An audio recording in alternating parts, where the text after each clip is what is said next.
Piloerection. Keep in mind, everybody thinks piloerection is back of the neck. Piloerection, that's on the middle of the back, also on the tail. It's a little hard to see. Piloerection is not, but how's her head and neck? Low. What do we think the problem might be? Resource guarding. That's piloerection on the tail. Here's your piloerection on the back of the neck where most people see it. Look at the tail position, high, fast.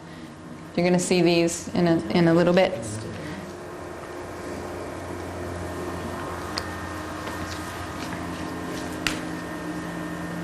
Sometimes it'll just be the leash, the collar, that's making the hair stand up here, and people will think that's piloerection, and it's not, but that most certainly is. That's piloerection on the tail.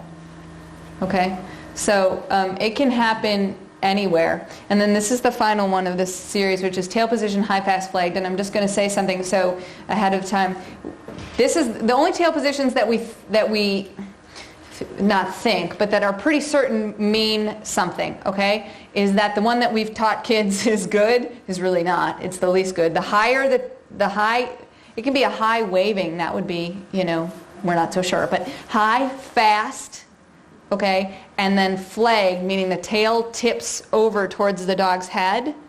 That is definitely a highly aroused, dominant dog, and that is not one that I would be going up to pet.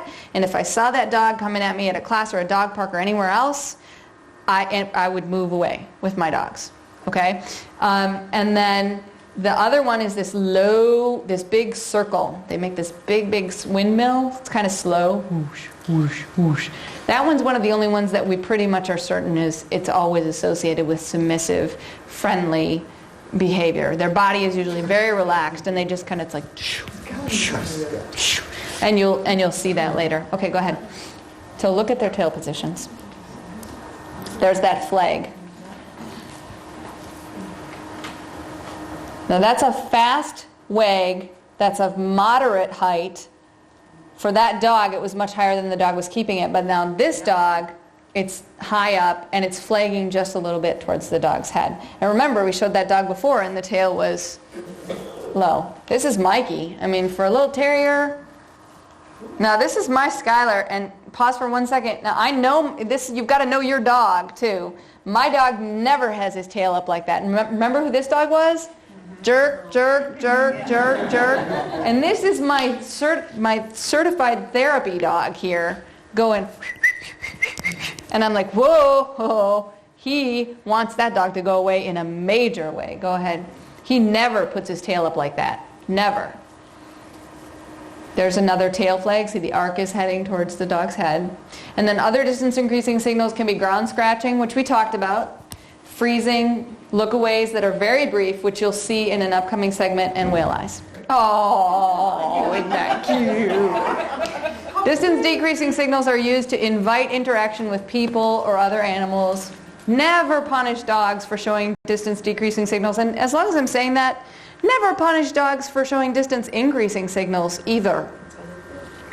Okay, because a dog going is better than a dog biting. Much better, okay? You don't want to punish the growl out of a dog, okay? Because you punish the growl out of a dog, they will stop growling, and they will go right to bite. Freeze bite, okay? Or you punish the tooth display, they're going to skip that. And some dogs have this great escalation where they hit every level of the behavior. And some dogs only have growl bite or small tooth display growl bite. Or they might have small tooth display, bigger tooth display, growl, bigger growl, lunge bite. Okay, so you don't want to punish those behaviors either. You want to fix them, but in this case, you don't want to punish them, and you want to, in fact, encourage them in your dog. Signals can have multiple meanings, so take everything in context. Showing belly doesn't always mean pet me, and we will be showing you that. Okay, so this is distance decreasing signals. Those things that are going to help you communicate to the dog is telling you they want you to come closer. It's okay to come closer. It's safe to come closer. Okay, so play bows. Everybody's seen these, right? And I love play bows.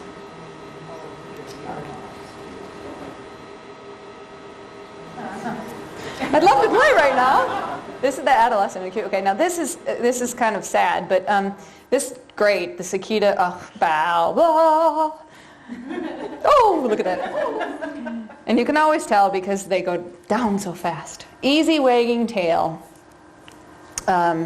is one of those signals that it's probably safe to. And it's this, and usually it's a circle. See there, little windmill.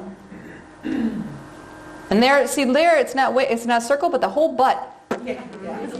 Whole butt is going, and when the whole butt is going, and then you've got this nice, soft, submissive eyes with the lips drawn back, and the body posture is low. There's your the butt is involved, the whole big, easy wag. Now this is higher position, but it's just like kind of flip, flip, flip, flip. Okay, but the only one that we know for sure is that circle. The full circle, okay? Or I feel pretty confident if their whole butt is wagging in a relaxed manner, they're probably not going to go from that to biting you, okay? Flicking tongue. Now this is different than lip licking, and you'll see, I only have a couple examples of it, but hopefully you can see it. So it's almost like they're catching flies when they do it. This one's harder to see. This one's better. Just watch his tongue. Do you see, he's not doing that. See how long it comes out further? His tongue is coming out further. Submissive grin, this is the best dog behavior in the world. So there's the circle wag. And it's a submissive grin. Looks like a snarl.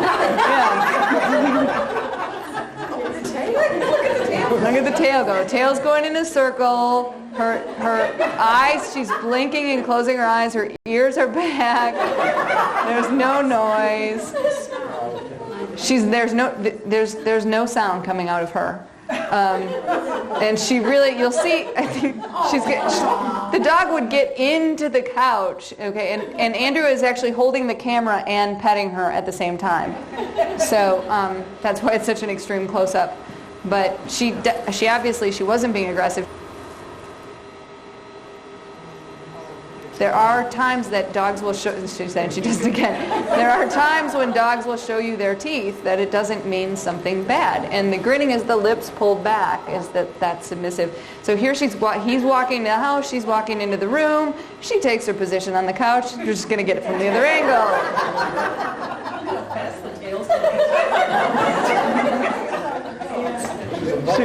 Oh, see, now you got to understand, he's holding the camera and filming the dog at the same time. And she's still, how long have you been, 2 years maybe? No, it's been 5 years now. So for 5 years, she's been an almost everyday client of Andrew's walking her. And she still does this, doesn't she? She still does it. Still does it. She's inviting him. She knows him. And see, she doesn't do this for me that much. So we had to have him do the camera. Okay, rollover versus tap out. This is really important because I'm sure most of you at one time or another have been in this situation where you have the dog who's out in the yard or whatever. You want to bring them in, and they roll over and they won't move, and then people will try and they're rolled over. They're just being I'll pull them, and then you get bitten. Then you are bitten, the dogs. It's a lot of times people will assume. And people generally assume if the dog is showing you a belly up position, they're A, being submissive, and B, they want to, that means they're inviting you to pet them. And it doesn't. If they do a rollover, they want you to pet them.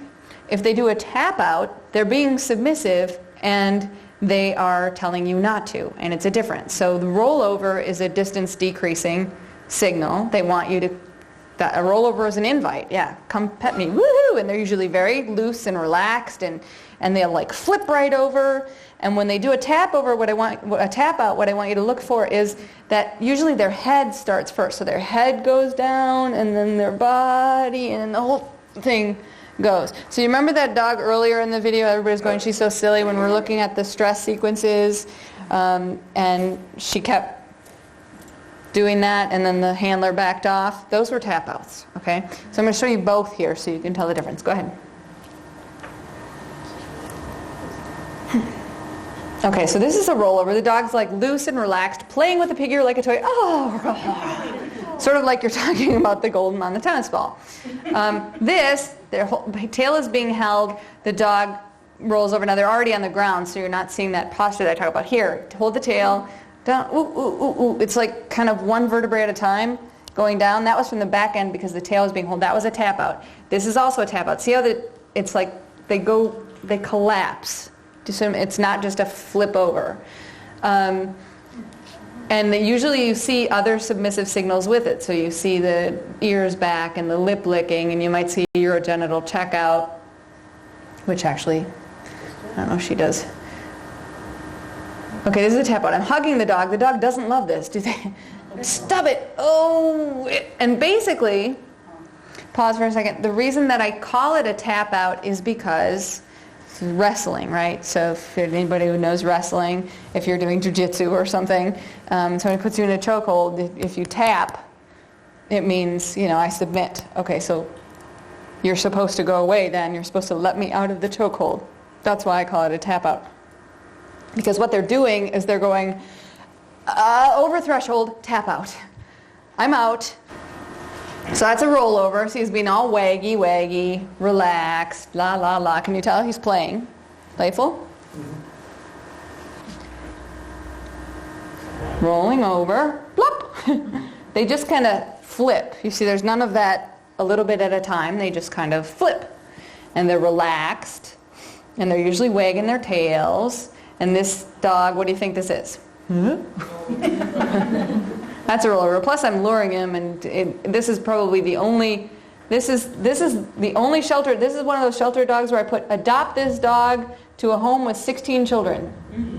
Okay, so with this one again, I put it in here. Watch. He's being held. Boom, down. Okay, so that's fast for a tap out, but I think that's a tap out because it happens every time the dog is handled. So a person goes in their space, and the dog goes boom. Person backs up, dog gets up. Person goes in their space, reaches out to handle, dog goes boom. Okay? So what I would do, if it's me, I'm going to go, okay, that's the dog. Because you back up, they get right back up, they're normal. Then you pretty much knew it was a tap out. And unless you're sure it's a rollover, I'd go with the assumption, especially if it's not your dog, that they're tapping out.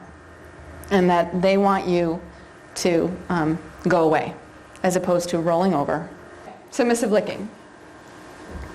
This is one of the coolest things, and I'll pause for a second, I'll say before. It's when they lick you on the side of the face, not the front of the mouth. The front of the mouth would be a care-seeking behavior, and they're like licking in your mouth. But licking on the side of your mouth is a submissive, distance decreasing signal, and this also falls into one of those signals that you can use that they will respond to. So I'm licking my lips, and I turn, and he does the same thing. Okay, so it's give and receive. And you see, this is a give and receive big time signal. I do it, dog does it.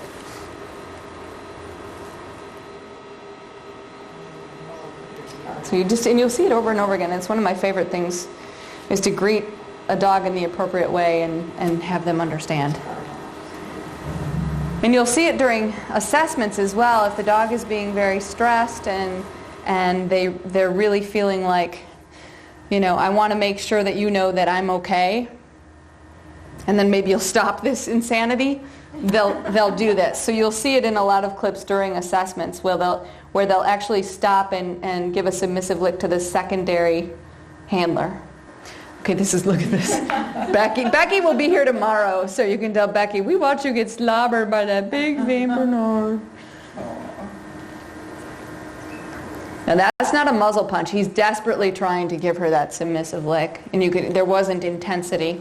Relaxed posture and soft eyes. This one's easy. I mean, you can see it. It's the whole Lassie look. Isn't that a beautiful dog? I have no idea what that dog is either. Oh, that's my niece. Oh, how cute. That's soft eyes.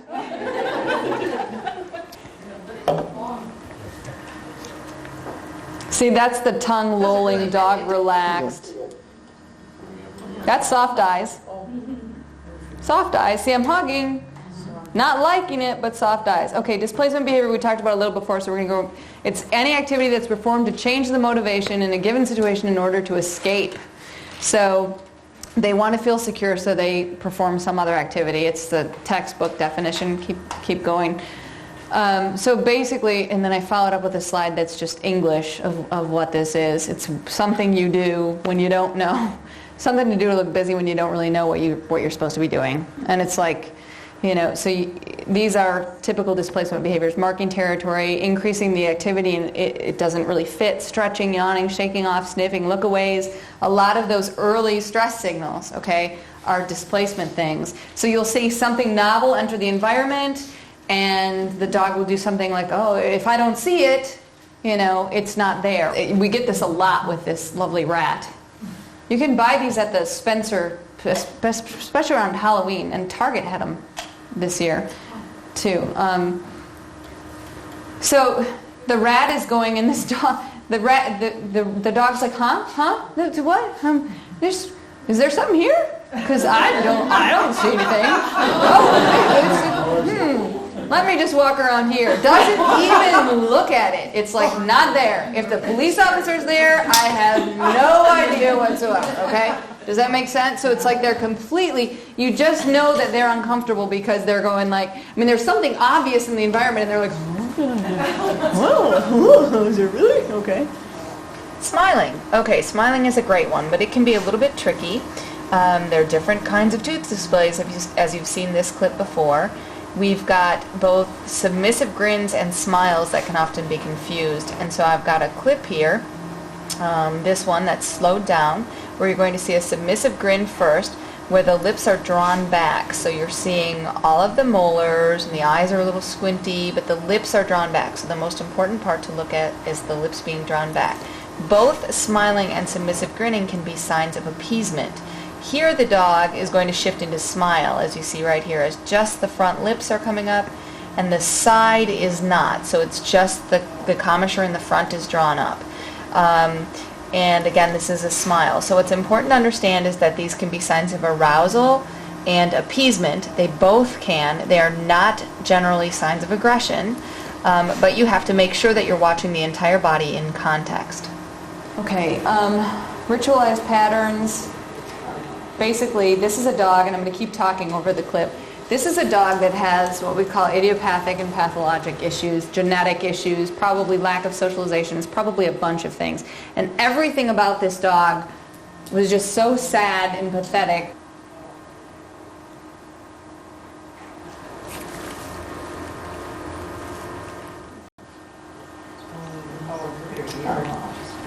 Body posture is very, very stiff and low. Okay, this is like a Lipanzer pony or something. The dog was just circling and circling and circling and circling. And then I sat down on the floor and the dog started circling me. So it would circle whatever was closest. It was weird. So we kept changing the scenario up to see what would get this. Now normally the first thing that I would think would be obsessive compulsive, light chasing, spinning, and so I recommend that people, I have a lot of clients who say, well, my dog loves to chase lights and I play with this light. If your dog really, really, really gets aroused by that, I wouldn't do it because you're feeding into a behavior pattern that can become obsessive. Okay, so we move the pig ear and we move me and the dog is still circling over me. So I'm shifting positions throughout this video. Then we just put the pig ear and he circles the pig ear.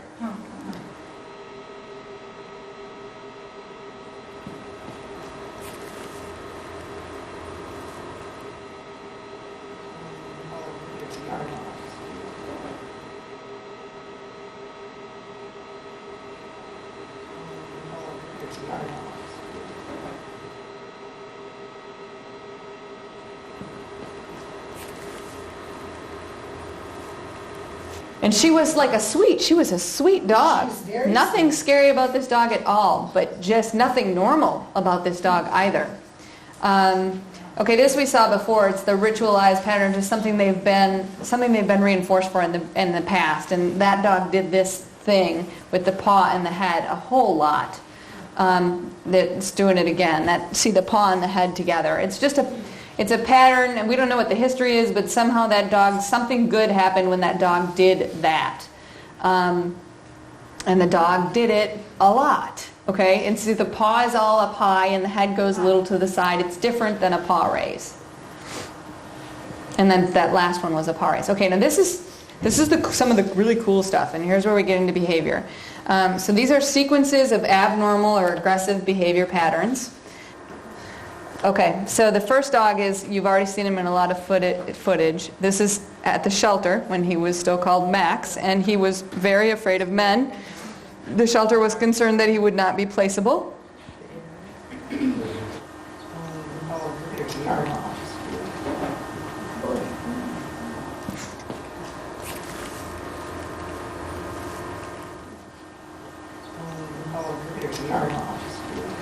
Now, I'm sorry, Andrew, but Andrew usually isn't viewed as a man by other dogs. Usually if a dog is afraid of men, let me rephrase that. If a dog is afraid of men, usually they aren't afraid of Andrew, because Andrew is very correct with dogs. Okay? So he approaches them the right way, and he's doing that with this dog. So he's not being your typical Joe Q public, hey, how you doing? And yet, and the dog is still frightened. So what I'm having to do during this video is, I keep telling Andrew, don't be you, be rude. So I'm trying to get Andrew to not be so correct, because he keeps looking away. Andrew's not making eye contact. So the dog is coming in and being a little more, investigating him a little more. There must have been a sound there. So I think at one point I tell Andrew to be very rude, and the dog is like right at his private level, and hopefully that's still in here, because it's kind of funny watching Andrew be rude with the dog. But so I'm like, stick the hand out, do the whole, but he's still looking away.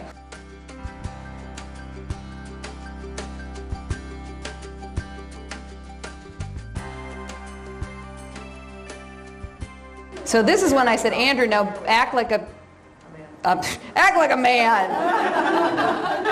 Come on, get right in his space, Andrew. Come on, do it. Get in his space. And notice the posture gets lower, the ears go back. The dog gets very tense. And we're realizing at this point that Andrew's not in a very safe position from a Jules standpoint.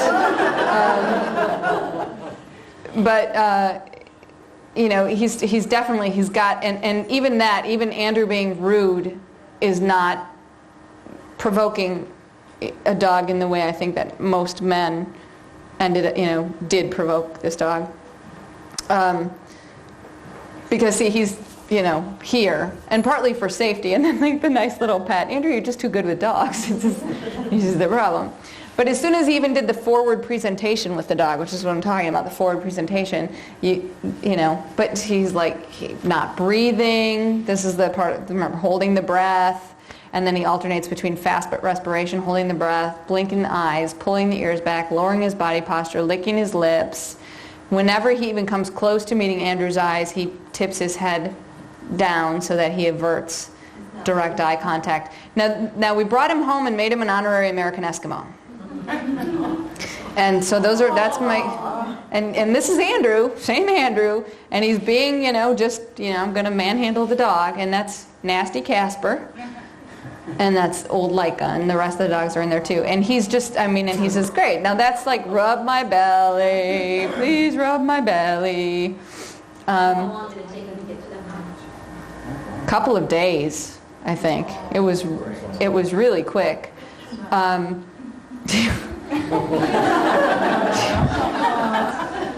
And the reason that I included all this is I wanted you to see why I think foster homes are so valuable. Is that sometimes you can see something like this in a shelter, get the dog out in a foster home, and they do look placeable after all. So we're having them do all of these really like hugging and picking up, which you'll see, to show how much you can get away with in a home environment, okay? And that he was very placeable and ended up being placed. So he's going to hug him, like right around the neck. That's chin over position, okay? So really rude. Again, the dogs don't seem to love it, but we do. And he's a big dog. I'm like, Andrew, pick him up. He's like, what do you mean pick him up? I'm like, lift him up. So there's my little Skylar walking around going, this is not an American Eskimo. You said only American Eskimos. What is this? Sarah, did you have to do any training with him, or did you just give him time to adjust And shake to off. Yep. I'm like, no, I'm not going to shake off. We just gave him time. Just time is a lot of what, with these softer dogs with some fear issues. Now, if this would have been worse, Wow. That's amazing. His ears are back. yeah, he didn't love this. He didn't love it, and I don't think Andrew loved it either. And this is with all my dogs. Love it. That's who wants to come to my kitchen? Keith, yeah, I don't know what he thought. The Shelties are all in the back going, hey, what about me? Back when 1, 2, 3, 4, 5, 6. Yeah, back when there were only 6. Huh? No, Teddy's right there. Teddy's the one that just got it. Okay, so we're like, wait, which dogs didn't we have? The girls are not in that picture. So we only had boys back then. And then this is him at Mounds.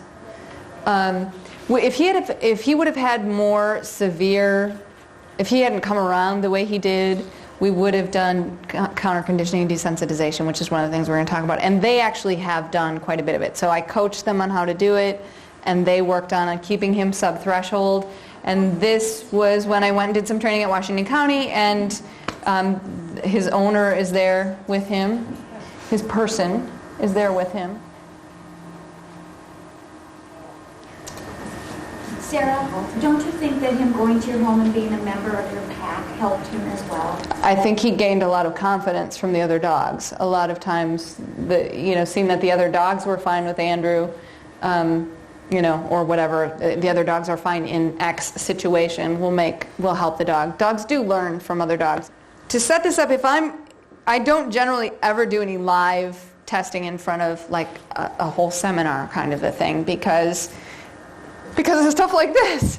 And because it's really not an accurate assessment of the dog because there's a whole room full of people and it's just not. So, and you don't know what's going to happen, and by the time something happens, I can't just rewind and show you again. Did you see that whale eye? I can't do that, and I can't be safe. I've seen other people try and do that during seminars. It doesn't work. But because one of the things with assessing dogs is that you want to make sure that you don't expect a particular problem. In this case, I said, please don't tell me, and the person's not here, okay? But I said, please don't tell me what problems the issue has. And she had worked with me quite a few times before because I'd done a lot of filming there at Washington County. And so I worked with her a lot, and I knew she never told me. She was good at not telling me what, because the kennel staff obviously would see some of issues that they thought certain dogs had. And so we get up on the stage, and she's saying, Sarah, he's a little bit mouthy. And I'm like, yeah, whatever. In front of like a group, like, he's a little bit mouthy. And I'm like, shut up. Shh. I don't want to know. You know better. Don't tell. He's a little bit mouthy. She just kept going. And what does a little bit mouthy mean? I had no idea. I'm just like, you're making me mad, and I'm trying to talk to them, and this is what happened. Actually, I don't think we show the part on stage, so hold on. So we get on stage, and this is Meathead, and he's 7 months old. And we get on a stage, a literal stage, in front of a group of people, and we're going through an assessment, and we get to the food bowl part, and she'd been saying this the whole time, and I reach out with the Assess-A-Hand, and the dog goes nuts, and the food goes flying all over the place, and there's food all over the stage and all over the floor and near the people, and the dog starts guarding the entire area. And we weren't videotaping. And I was like, okay, we have got to get this dog on videotape. So this is one of those instances where, we did this again with him only for educational purposes, okay? Isn't he cute? And I had hugged this dog. I had hugged him, and at first I thought, let's do the whole test again, but then I couldn't do it. So we went right to the food bowl. So watch for the behaviors that was a freeze. That is a whale eye with there's your whale eye, and boom, he ripped the hand off, and he started. Now that's not spreading food the way he spread food before. Are they born like that? This dog, that's a hard question to answer. I mean, it's impossible to know. Dogs are resource guarders. Dogs are scavengers. So by nature, they are resource guarders. They don't understand that there is not just that bowl, but a 40-pound bag of whatever. And not just that 40-pound bag, but a store with a whole bunch of 40-pound bags. And then there's a big warehouse, and they're just never going to run out of stuff to put in your bowl. They're going to have food, okay? And so it's not like the dog has been starved, but everything is nature and nurture, I think. I don't think anything happens in a vacuum. Very few things. I think things like the dog circling, okay, I think that's here. That was just here. Weird. Friendly, but weird, right? Just nothing made sense, okay? But this kind of thing, I think, is nature and nurture. Now, I think the level of how much they do it has to do most certainly partly with heritability and genetics, okay? But I think it also has to do with how much they were allowed to practice, because as it turns out, this dog was surrendered for resource guarding. He'd been doing it since he was like 7 weeks old, right? They got him really young. So it was 2 young males that surrendered this dog. They thought it was a cute behavior when he was a puppy, and we reinforced cute behaviors, and I think they probably took what was inherited genetic behavior, because it started so young, and they made it much, much worse. And by 7 months old, they couldn't handle this dog anymore, and nobody could. And this is not something that, so he'd already ripped the hand apart.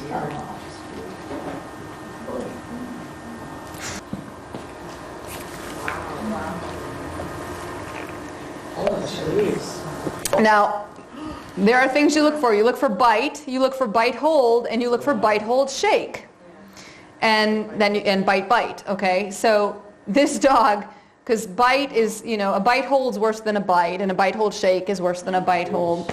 And this is a kill maneuver. If you bite something, you hold on to it and you shake it, it's a kill maneuver.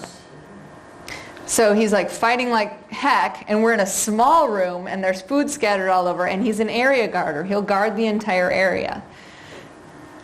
And bless the person who's attached to him on the other side of the leash. And he actually ripped it through and for those of you who've seen an assessa hand, that's pretty hard plastic. That I haven't had a hand get ripped like that. I've had them get punctured, but never ripped like that before. We actually took another hand, and the only other hand they had there had a really short stick for some reason, and I was like, thanks a lot. Now the thing here is that what is he looking at? He's no longer looking about the resource. He's looking at me, directly at me. He's not looking at the hand. The hand is here. He's looking at me and going, if I get anywhere near you, you are so dead. And you could feel it. The tension in that room was absolutely incredible. Look, he's not looking at the hand. He's not, he wasn't even all that time. That was a redirect towards the hand, that bite. But he wants to get at me. And he couldn't get at me, so he took the hand instead. Okay? And that's what makes him a level 10. He wants to get not at the resource. He could have gotten to it. It was loose enough that he could have gotten to it. And the reason that we think that they don't, and I'm not going to say ever, because it's not ever, that they don't redirect towards the secondary handler is because the secondary handler is neutral, and they're not the one competing for the resource. It's just like a tree. It's like the dog probably wouldn't attack a tree.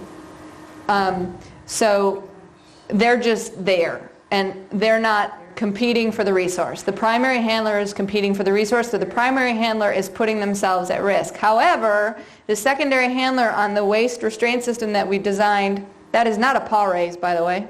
I mean, you have to look at the entire package. He's raising his paw, I have no idea why. Again, I'm moving the hand around. Is it the hand? At this point, we're trying to figure out how we get out of this situation, because there's food everywhere, and we're stuck behind a closed door. We have nowhere to go, and we couldn't figure out what to do, because we've given the dog a pig ear, to get him, we were trying to get him away from the food. Well, that didn't work. He put the pig ear by the food. So then we have food and we have a pig ear, and he's in front of the door. And we can't get out. So we're in a lovely predicament with this amazing, and his name was Meathead. We didn't name him that. He came with that, right? He came with, so he's got the hand, he's got the pig ear, he's got the food, he's got the bowl, he's got the entryway. And they, so we eventually got him out, but he still had the pig ear, and we're like, okay, what do we do? So what we ended up doing is taking somebody's lunch. I still don't know whose lunch that was.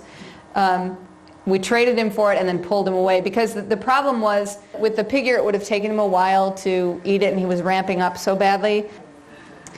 Charlie the Bulldog.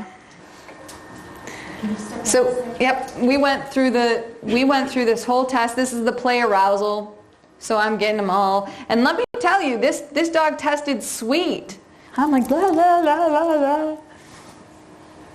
He's strong. This is my acting like a 2-year-old. He's like, what are you? He's like, I mean, I don't know. Tell me if you see stuff going on with him. I'm just like seeing a goofy. Look at.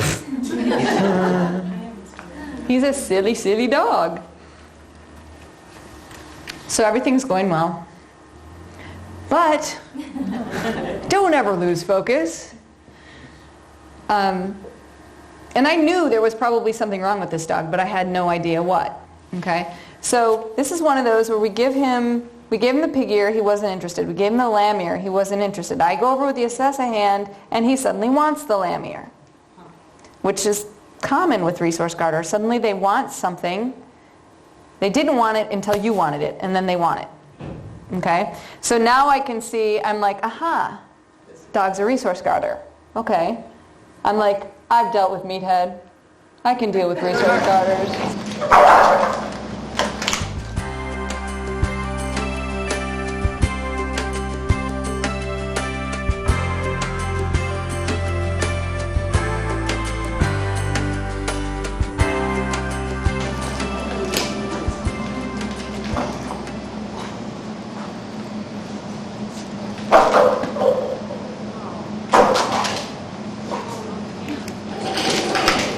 So he's actually biting while he's eating the lamb ear. There's a little height seek. Notice how the secondary handler always stays at the maximum distance so the dog can't get to the primary handler.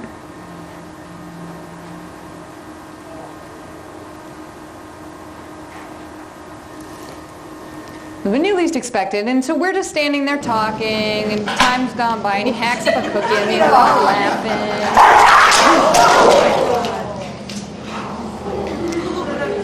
And wow. Now, okay, so I'm just talking.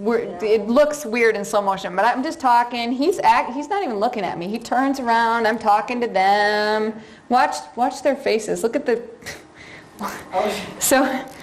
So he turns, and then right there, his face changes, and up, and boom. And what was he going for? He was going for my throat.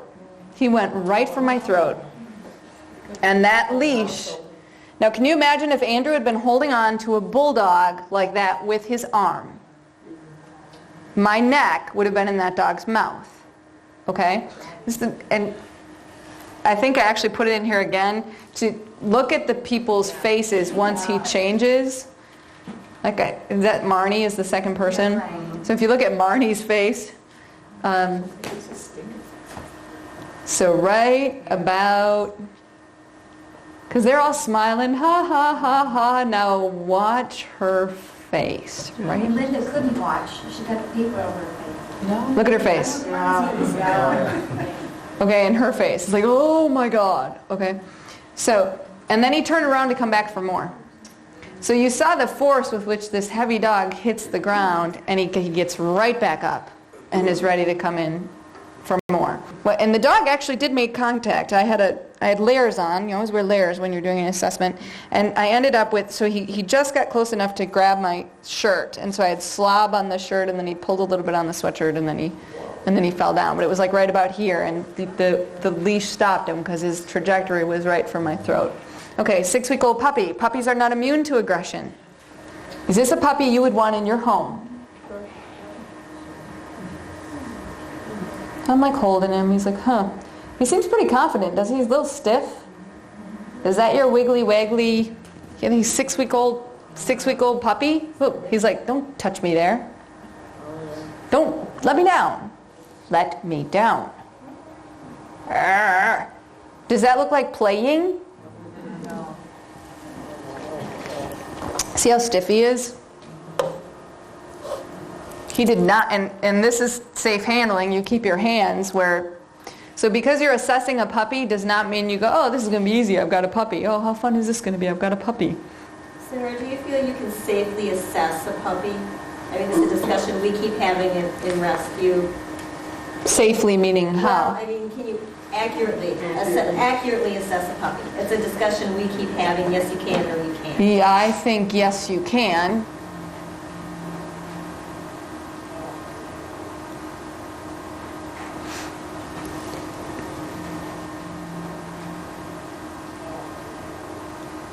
You can weed out this kind of puppy that isn't ever going in anybody's home.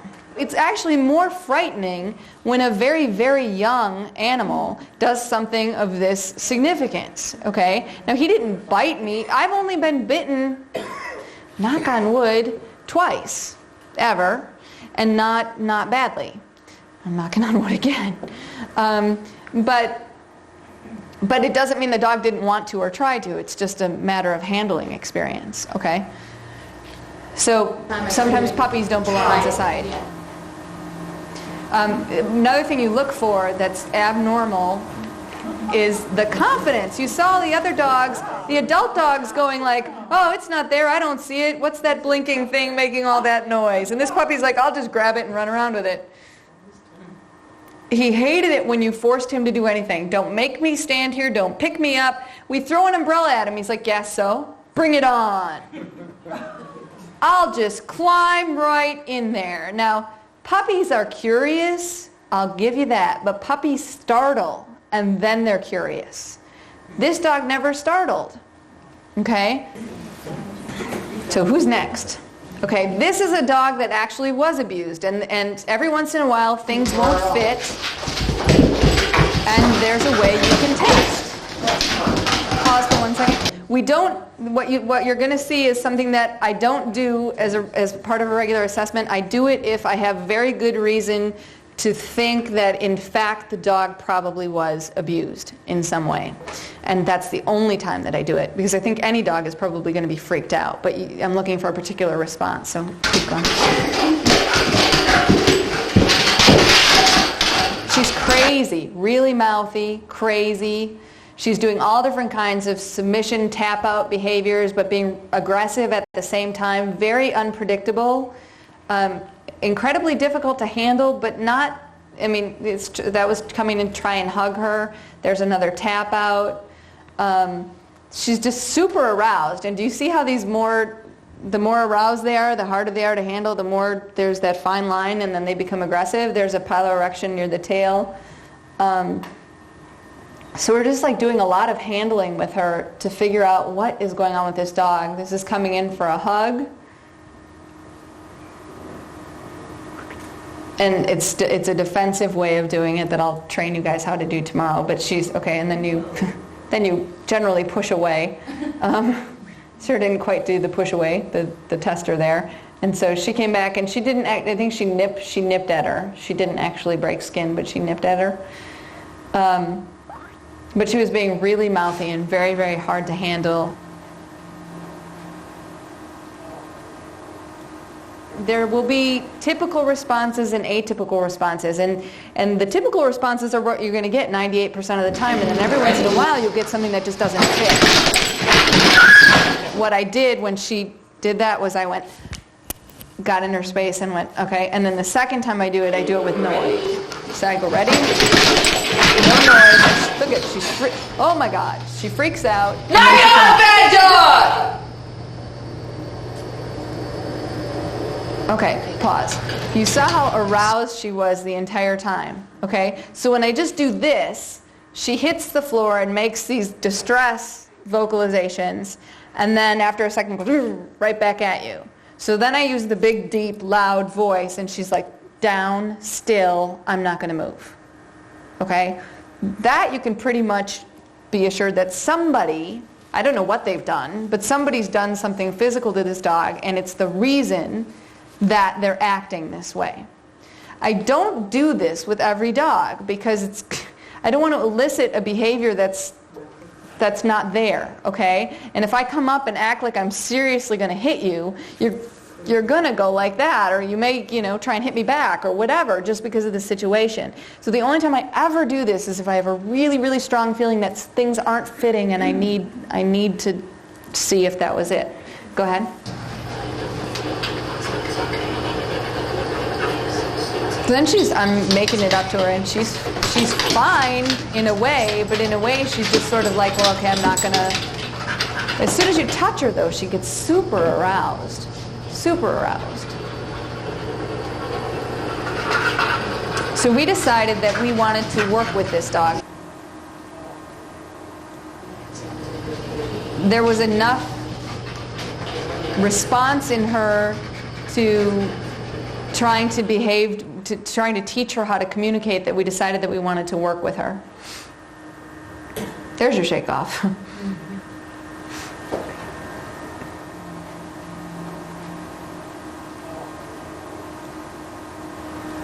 Well, I think we might have done it. Did we do it one more time?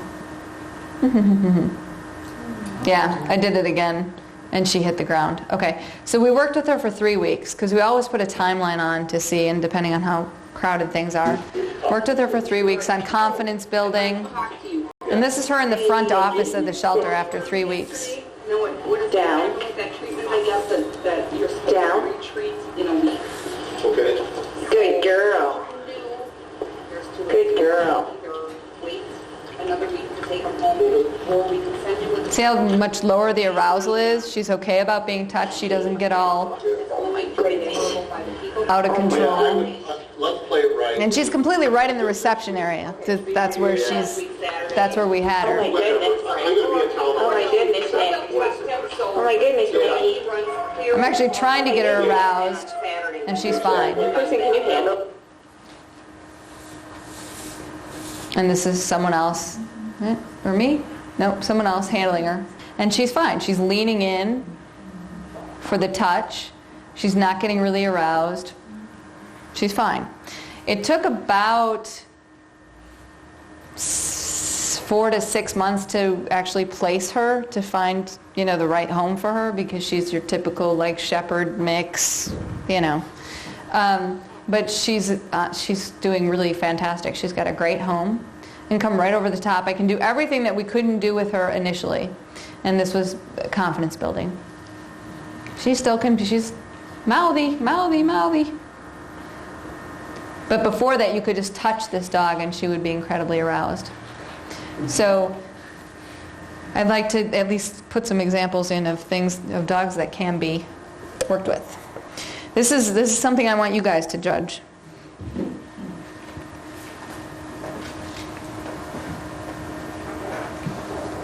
What do you think of how he looks in the kennel?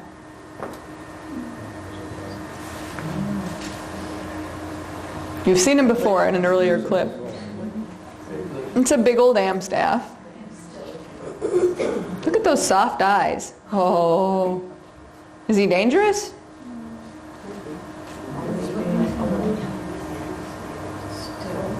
There's something that really stood out to me about this dog. Not very responsive. That's it. It was hard to get him to even move. He was incredibly non-responsive. He's like, oh no, I'm not going to actually have to move out of the corner here to eat something. He was incredibly non-responsive, and non-behavior is behavior. I said that before, and in any dog you have to look at a lack of behavior. He does a penis crown. It wasn't that there was no behavior with the dog, and once we got him up and we got him eating, he was okay. He's interested in the pig ear. There's a little bit of a circle wag going on there. Everybody's penis crowning. What he's really intense on something, right? What's there? What's he so intense about? The garbage can. The garbage can that was there the entire time and that he had paid no attention to whatsoever, he suddenly was hyperfixated on the garbage can. That wasn't normal. I'm like, what's that about? Dogs like this that are so strong, we want to test, and this is the other thing, he came up, that is a muzzle punch, okay? And she was squatting. So we decided to test him with a cat. We always cat test with a cat in a crate. He gets really aroused, and he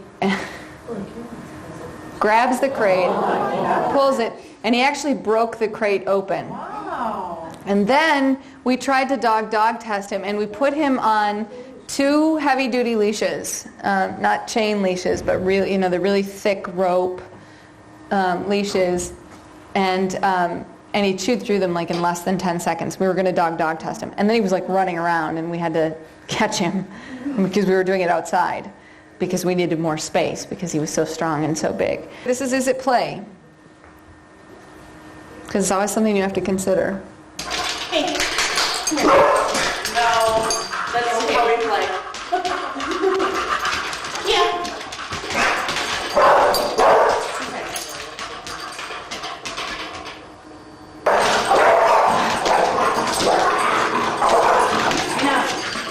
Enough. Okay. So basically that dog had come in with the owner wanting an assessment. She had 2 dogs, and she lived in an apartment, and the landlord said that other people living there were afraid of actually her other dog, which is the shepherd that you saw do the freeze earlier on that played twice, mouth closed, and then that was the dog that the people were afraid of, not this one. And what we found was that now that behavior, if you just tested that and you didn't have the owner right there, you'd go, oh, ooh, there's something, okay, which is why you do the whole test and you get as much background as you can. And luckily this was not a dog in the shelter environment, because I can't say for sure what we would have thought, but that's how she taught him to play. So she sat there and she said, no, see, that's how he plays, and just tell him enough, and we did, and he'd stop. And then he'd, and then we'd say enough, and he'd stop. So he was fine with it, and it was how he played. And there are a lot of people out there who teach their dogs to play like this, okay? And so you always have to take, this is one more thing you have to take into consideration. Could this be play? This is Willie, this is a Dalmatian. That was a freeze. There's another example of redirection in here, which is why I've got this one put on. Very intense about the pig ear. See the stiffness, the stillness. Here he goes.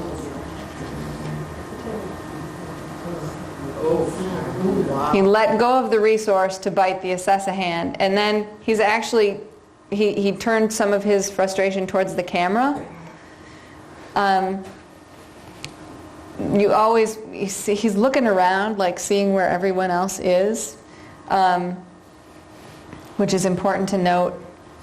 And now there's 2 resources. Okay, so now he's got, which one am I going to guard? And he keeps this wide stance, and it's like this one, that one, this one, that one, this one, that one. Okay, this one. I'm going to focus on this one, but I'm going to stay near the other one. Then we throw a third one in, because the more you put, if it's a bad guarder, the more they're going to guard. And this is the dog that I was talking about that was guarding grass and guarding, basically no matter what you got near the dog, no matter what he had, he guarded. It didn't matter. And he decided, that's the thing with bad guarders, is they decide what they're going to guard, when they're going to guard it, how bad they're going to guard it.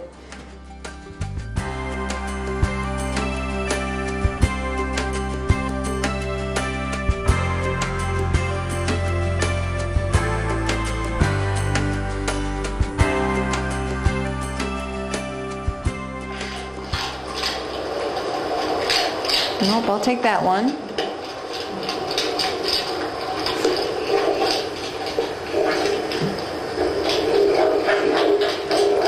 Notice how fast he's trying to eat it? Dalmatians can inhale treats.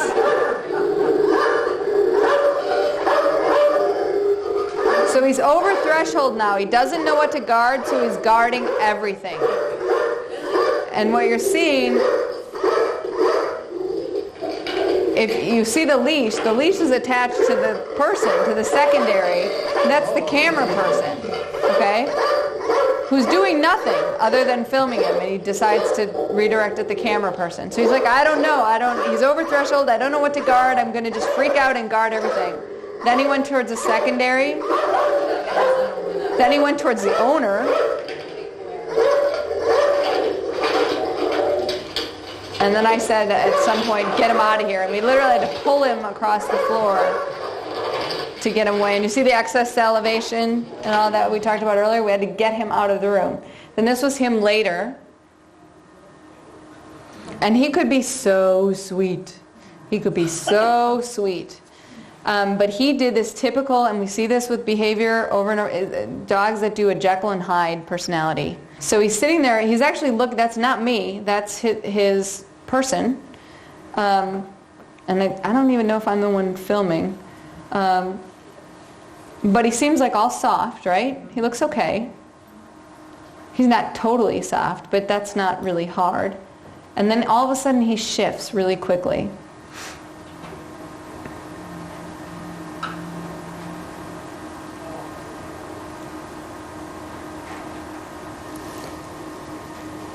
There's a look away. There was some blinking. And right there, he shifts into different dog, and gets very, very intense. And there, you can see the difference in his eyes now. They're much harder than they were. I mean, it's the same position.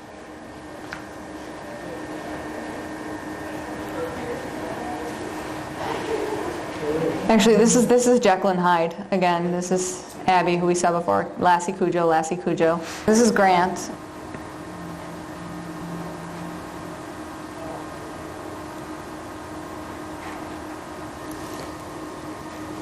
It's the end of a long day.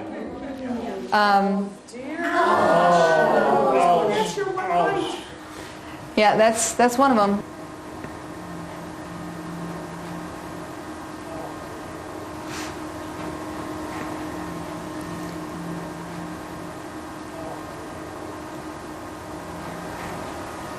She seems fine, right? Look, I'll sit up and beg. Oh, I'm so cute. I always ask dogs that I'm not familiar with to do a sit and a down, because then I'm establishing a relationship with them. We're going to talk about that a lot tomorrow. But look at her. She's cute. She's relaxed. She's like, oh, you know. I'm like, wow, she's really pretty. What do you think she is? And we're talking, and you know, and I'm pointing towards something towards her tail. And I'm like, hey, did you see what she just did? Did you, what, who saw that? Well, now, if we didn't have that on tape, we would have been clueless. So I'm like, oh, what? And then she's fine, and she comes back in, and she's like, oh, okay, do you have another cookie? Because I'd like another cookie. Look at my wagging tail. I would like another cookie. Oh. She almost looks like she's got one ear down and one ear up a lot. Yeah, it's just weird. And so she goes, I'm fine, oh, I'm submissive, oh, I'm happy, waggy waggy, ears up, ears down.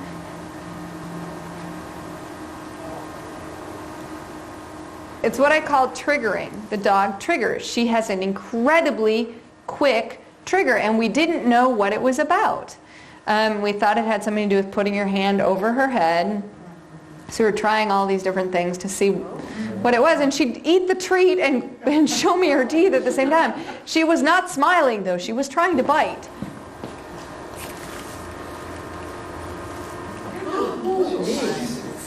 And when I move that fast, it's because I'm going to get bit.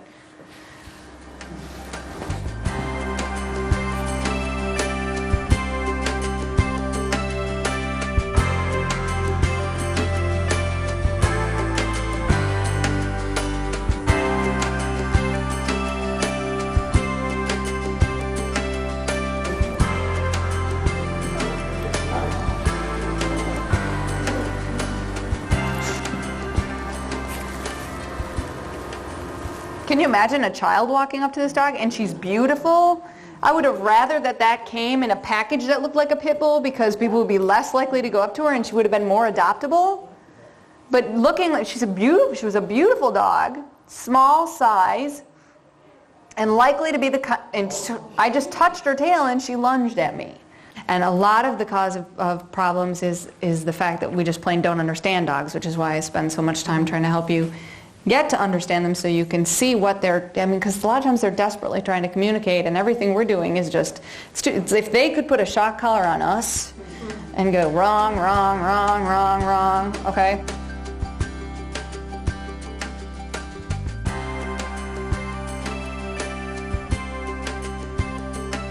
Max! Hi! Hi! Hey! Sit. Oh, there's Sit. Good dog. Okay, now he's kind of in my space, right? He's in my space a little bit.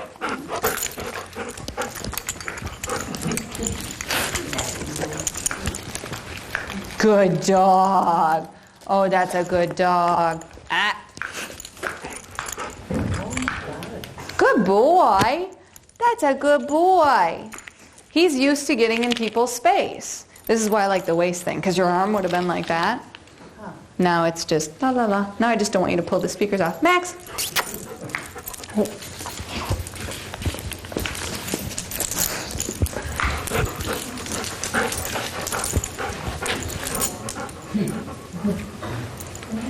Sit.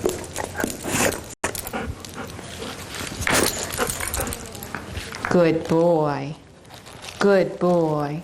Now, when he's getting as close to me as he is getting in my space. He is doing something that is rude. Space is very, very important to dogs. Sometimes you teach it, but a lot of dogs will just get in your space. They'll just get in your space.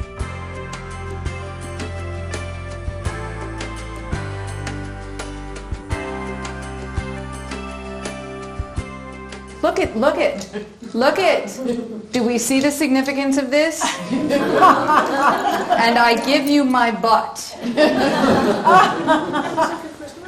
No, no, no, no, no, no, no, no, no, no, no, no. He turned and he backed, and he just did it again. He backed his butt right up into me and gave me a little, It's not looking at mom. It's not like I'm just looking at mom and you got in the way. It's No. He's doing it in there. Does he have to be standing right here? And did he have to put his anus right against my leg? And this is what I need you to see. When dogs do this, this is, I control you, you don't control me.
Thanks for watching The Language of Dogs. I really hope you enjoyed it. And as importantly, I hope that you've learned a lot about what dogs are trying to tell us and how we can best respond to what they're saying. I'd encourage you to take the time to do this with your own dogs, whether their issue is fear, like Pandora's, or stress, anxiety, aggression. No matter what your dog is feeling, the best thing that you can start by is to learn your dog's body language and keep it in mind every time you interact with them. Thanks a lot. Good girl. What a good girl.